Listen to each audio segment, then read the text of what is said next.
Hello, hello, Charlie. Hey, how's it going? Can you Good, hear me all thanks. How right? are you? Yeah, I Doing can. well. Doing well. Excited to Good. be here. Yeah, me too. It looks like we are right on time. We have another requested speaker, Will. Is Will with you? Yep, that's right. Okay, Will cool. Canteros. Awesome. Let me bring him up.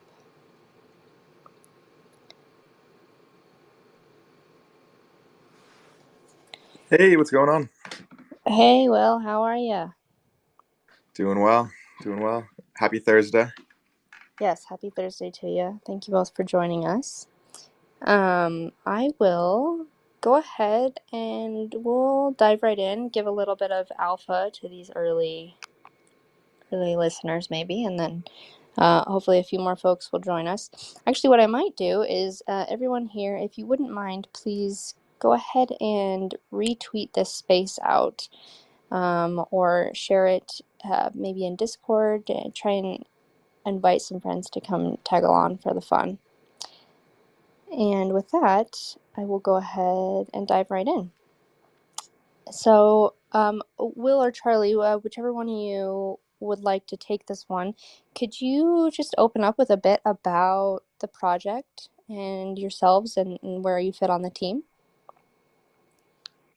Yeah, absolutely. Happy to give a brief intro to kick us off. Will and I are the co-founders of a company called Decent. So, Decent is an NFT creation and infrastructure tool with the goal of being sort of like the go-to interface for creators to launch, manage, and analyze their NFT projects. So we are deployed to Ethereum, Arbitrum, Optimism, and Polygon. And we have a SDK, set of APIs, and a creator studio to make building and managing these projects as easy as possible. I'd say like our like most unique offerings on top of the base NFT deployment functionality would be we offer like these utility wrappers and smart contract adapters so that projects can like easily add new utilities to an existing NFT collection or plug their contracts in to fit a third party application super easily to offer new functionality to that existing collection. So Will and I are two of the four co-founders. We lead product and engineering on the team, and our other two co-founders sort of lead business development, and one of whom is actually a full-time musician. So he is signed to Sony Music and Palm Tree Records. And actually, we originally built this tool and got into the space via music NFTs. So, he was a big contributing reason as to why there. But yeah, that's a little overview of, Decent. Amazing. That's so cool. So how much technical knowledge do you need to be able to use this tool? Yeah, great question. So I'd say you don't need any if you want to go through the Creator HQ. The no code tool should make it extremely easy to build like very customizable applications without coding at all. However, like if you are someone who is more technical, we do also have the protocol SDK and APIs, and I would say at that level, there's just that additional layer of customizability that you can achieve via building it out yourself. So the tool kind of like meets people where they are with respect to technical knowledge, but to get started, it doesn't take any at all. Awesome. I love that. It's a choose your own adventure tool. So I guess with that in mind, can you tell us about a use case that might help us understand a bit better about all the things that we can do? Yeah, totally. So maybe like three flows to run through super quickly would be, one, like you're an independent creator looking to use the no code tool to launch your project. So, you can head over to hq.decent.xyz, follow an onboarding flow that helps you pick out the NFT contract best suited for, what you're trying to accomplish, deploy it through the HQ, and then from there you can promote your collection page to your collectors, or use like decent admin pages to do things like create a allow list for the collection, conduct airdrops, embed that release via an iframe on another site or something else. So that would sort of be the no code adventure. um, the second of which would be, talking about these utility wrappers. So one example is there's a big music NFT project called Chill Pill. They have a collection of maybe 10,000 NFTs. Canty, you might have to fact check me on that. But they were looking to add like, sort of new functionality, introduce like a new economic layer to their community. So they decided to use our staking contract to enable all their collectors to stake their NFTs, start earning a Chill RX token, and that token is now actually going to denominate some of the activity in that ecosystem. And then the third would just sort of be at the SDK API level. Folks could developer could actually just add, the ability to deploy and manage NFTs to their site natively using the developer tools there.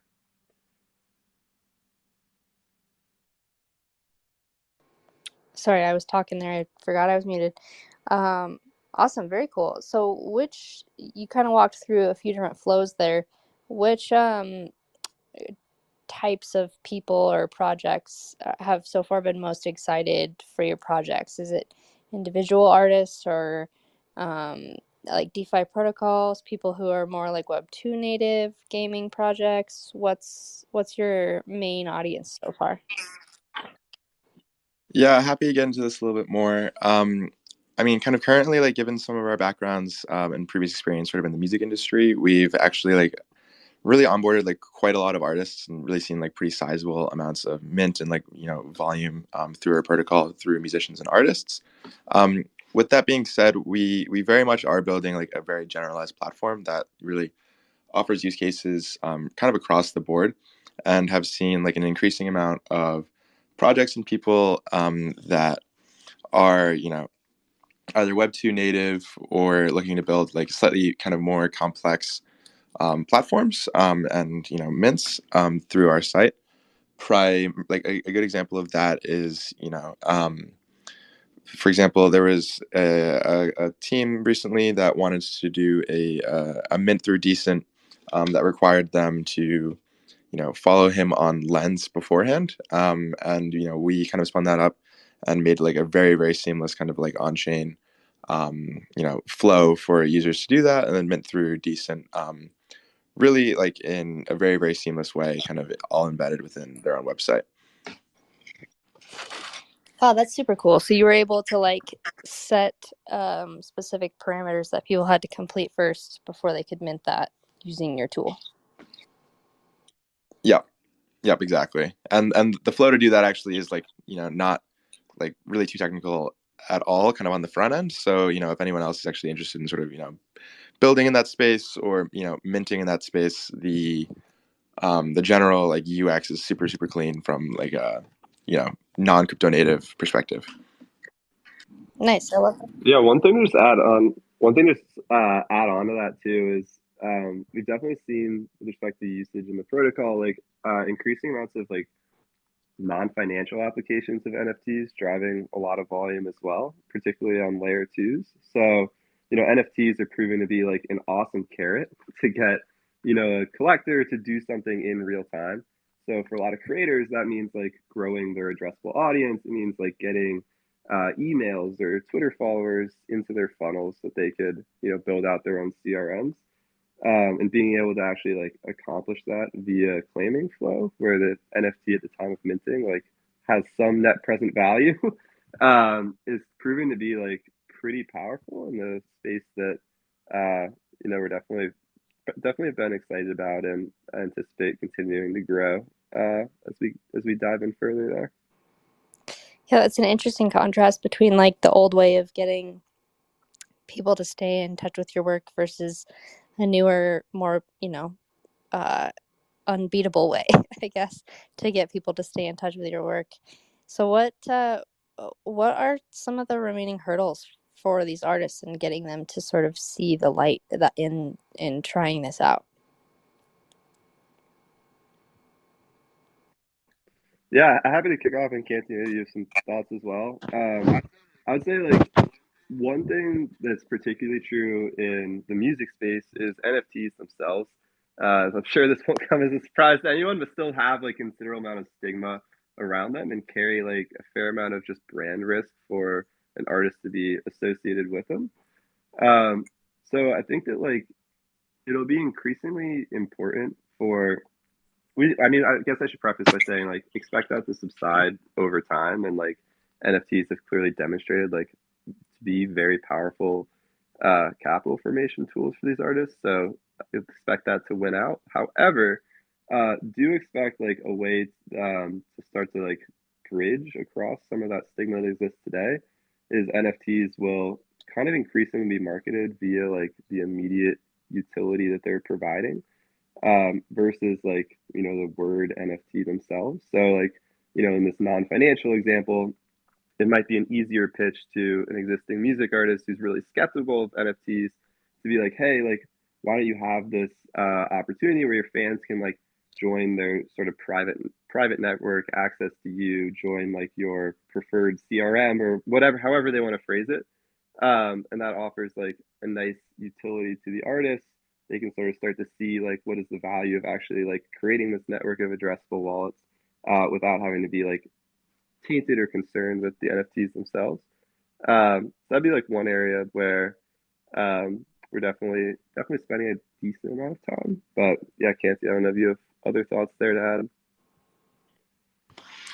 add. Yeah, really the only other kind of additions I'd point out sort of on the mass adoption side is just like and this actually like is very much related to across is just some of the kind of like more simple points just around UX and just like difficulty navigating crypto. I think a lot of protocols are working on like very wildly interesting products with incredible levels of technical depth and expertise. Perhaps one thing that like I think is kind of often overlooked in this space though is the actual onboarding and like user flow, and there's almost this expected knowledge of people within the space to have just like very wildly technical backgrounds or willingness to um, bridge tokens and then swap tokens and kind of go through all these different flows. And I think one of the nice things that we're kind of working with, especially with Cross, is actually like and one thing that Cross does actually really well is like providing like a very very seamless bridge experience for some of those different flows as well. Yeah, definitely, especially on the L2s, just getting people there seems to be half the battle. So it definitely resonates with us for sure. Um, you touched on something just a moment ago about the stigma surrounding NFTs in the traditional art world. Can you talk more about how that applies in like the music NFT sense? Yeah, for sure. Um, I'd be interested to maybe to hear how well this resonates across other mediums as well. But we find that like in talking to a lot of artists, like a lot of their mainstream fans, like there's still just a very visceral reaction to NFTs, particularly when some artists in the past like have admittedly released some like not so great NFT projects that really were cash grabs. So you kind of get a mixed bag of like authenticity in the projects themselves that have like made names as well. Um, so I think that like to yeah, so I think that to overcome it, it will take different like repositioning and messaging around like what the purpose of NFTs are. And as soon as like you start to introduce like very financial motivations into like something that's otherwise like a non-financial experience, like listening to music, I think it can like taint people's reactions. So yeah, so like I think there's a number of challenges, kind of like range from artist to artist. Some of their fan bases certainly more willing to experiment with NFTs than others. Um, but it is probably the minority of the artists, particularly like the bigger name artists that we talk to, that find themselves in that position today. Awesome. Thank you so much for that. So next question, does your project allow for help with more alternative NFT use cases, such as like DeFi positions or collateral position? representation tokens. What other updates can we look forward to on that front in terms of what you guys are developing? 100% happy to chat a little bit more about this. I think one of the things that we've actually been building into our protocol and, have been increasingly pushing more and more product out for it is this notion of like rentable NFTs, where a user or a holder of an underlying NFT can actually like lease out the rights to that token for a period of time. And I think one of the really nice things about this and what you sort of can begin to see how this might look is honestly like it ends up creating like fairly novel integrations with existing, NFTs kind of in the DeFi ecosystem. Some examples of that would be, for example, like Uniswap, like V3 positions, and how users could theoretically like, trade or make trades based off of like a kind of a bet on future volume in like almost like a volume rate swap. Which is something that I'm definitely fairly excited about, and I've spent a lot of time sort of researching in the past. And then similarly, there are other use cases kind of just around, for example, just like this access pass notion of an NFT, or maybe like an underlying collateral or like vault that's accessible through an NFT, where users can also speculate and basically create like derivatives markets on top of that. I think, yeah. So we can kind of leave it at there for now. I think it's a space that we're definitely looking to really kind of dive into more in the future. But that's kind of just a little teaser for what we've been thinking about and how we sort of view that space moving forward. That's super cool. What's the coolest utility that you guys have helped build so far?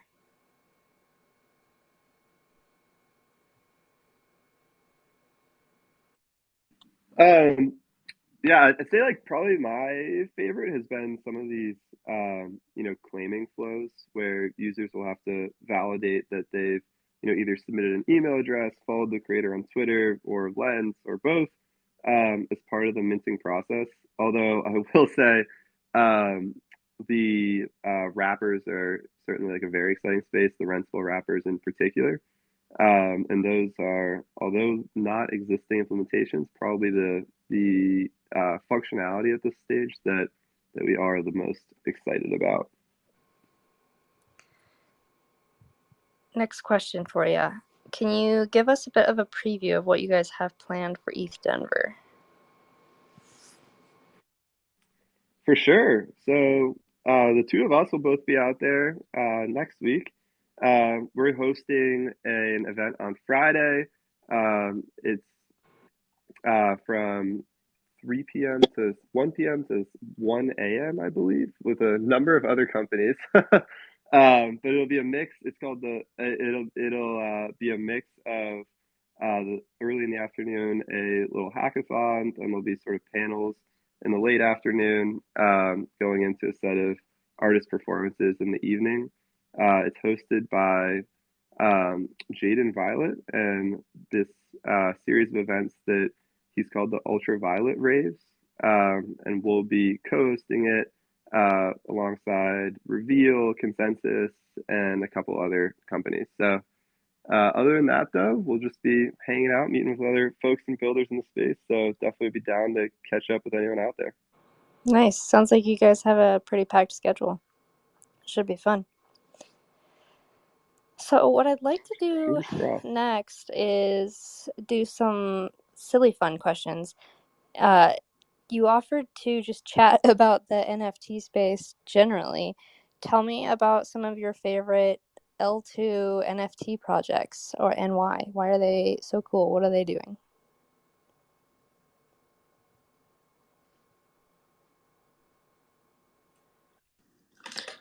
Yeah, happy to. I mean, this is definitely more kind of on the kind of meme side of things, but I think I've really been excited, or have found it like really quite funny to be kind of just like minting a bunch of. I'm sure I'm familiar with like the checks collections and sort of those kind of like really becoming kind of quite popular over the last few weeks or so. But it's been funny to see people kind of making like spin-off like Arbitrum checks, or optimism checks, and like funny enough, I've just been seeing like fairly sizable people amounts of like mints kind of along those as well. Again, less so on the utility side, but much more on just kind of like very, very, in my opinion, like just a goofy kind of like spoof on checks. Yeah, nice. I love that. If you could imagine like your perfect integration with one of those like checks projects, what utility would you add to it? That's a good question. I think it'd be kind of cool to see like a checks project actually with some version of like generative art, where theoretically the um, checks, like the either like there's some like gradient on the checks or some um, essentially it's like I guess like color changes that is kind of dependent on either like floor price or total minted. Would be just like a fairly fun thing to do there. Granted, like the space itself is not I guess necessarily ripe for deep or heavy utility. So kind of keeping theme with that seems like a fairly fun thing to be doing. How about you, Charlie? Any favorites in the space? Yeah, I'd say an Arbitrum like Small Brains is definitely been a funny one. Like the Beacon, I think is another. Those are obviously like two of the top names. Um, but those have both been pretty exciting. I think that like the interesting part about like the L2 NFTs is they typically like can or are associated with some broader applications. So like in the case of a lot of the Arbitrum NFTs, like there's sort of this blossoming like gaming ecosystem in which like a lot of the NFTs would theoretically like play a role, plug in, etc. So I think that that space is like interesting to follow. Thinking about like what NFTs can be sort of beyond like the base art space. And then like a similar vein, like Polygon, like the fact that Lens Protocol is like NFTs all the way down is just sort of like an interesting test of how far you can stretch NFTs, but also like representation of the types of social graphs that can be created by those associations and wallets. And Lens is obviously like purpose built to house that social graph, but I think it like applies even at smaller scales to artists releasing, for example, like open editions, where the goal is really just to have as many folks minting from your collection as possible to then know who those wallets are, etc., and track like NFTs between them. So yeah, those are sort of some of the things that I'm particularly interested in. Nice. I love how you said NFTs all the way down. That was I got a good chuckle out of that. Um, one Yeah, question I have, funny and unique architecture. yeah, oh for sure, for sure. Um, one question that I have was, what do you guys think about gaming NFTs having additional utility outside of the game? Is that something that folks do just to try to have something on the roadmap? Like, do you need to be more than just a gaming NFT, or are there good use cases where there's additional utility outside of the game? Yeah, it's a great question. Something I'll personally want to think more about. I think that like Treasure DAO on Arbitrum would be like an interesting example of NFTs persisting, maybe not like outside of games, period, but like between games that are under like this shared umbrella of Treasure DAO. I think that like that could start to be pretty interesting. Um, but yeah, outside of the game itself, um, I mean, it's not, I could definitely see those NFTs being popular on like just sort of normal trading platforms, etc. Um, but yeah, I don't know. I think like on the Treasure DAO example would probably be like the area that'd be like most interesting to explore, like cross game interoperability at this point. Totally. Last question for you, I think, before we go ahead and wrap up. What industries do you see that let me try and ask that differently. Sorry. Which industries don't currently have enough overlap in their NFT utility that you think will be in the coming years? For example, like art and music or gaming and financial NFTs. Where are we missing overlap currently?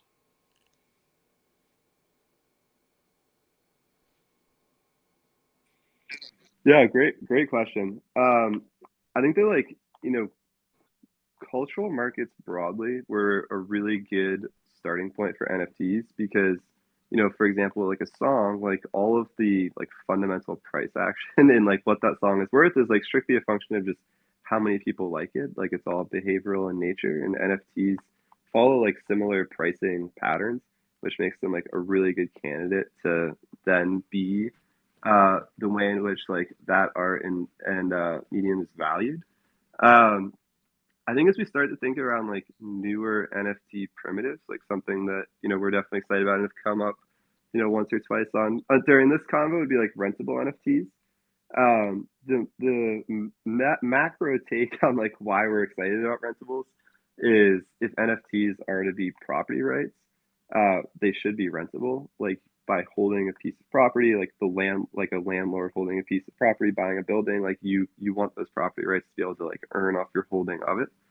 Um, I think that that'll start to open up new possibilities in maybe like more traditional asset classes that might become tokenized.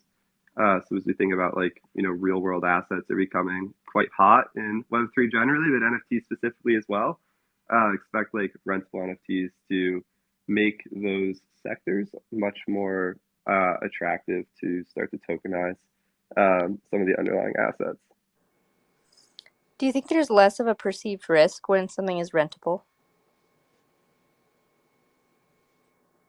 It certainly changes the way you think about collecting it. The fact that like it could be a productive asset, I think it does give people some peace of mind in taking the plunge and making that first purchase. Very cool. Well, thank you guys for sharing all of that with us. For anybody listening today who's going to be in ETHDenver, you should try and make sure that you catch these guys at some point. And with that, I just wanted to let everybody present here today know that we will be taking a screenshot of our guest list, and we may have some giveaways in the mix for you. So stay tuned for more details on that. Will, Charlie, thank you both so much for joining. And to everyone out there, I hope you all have a great day. Thank Awesome. you. Thanks for having us on. Cheers, guys. Thank you so much, guys. Bye.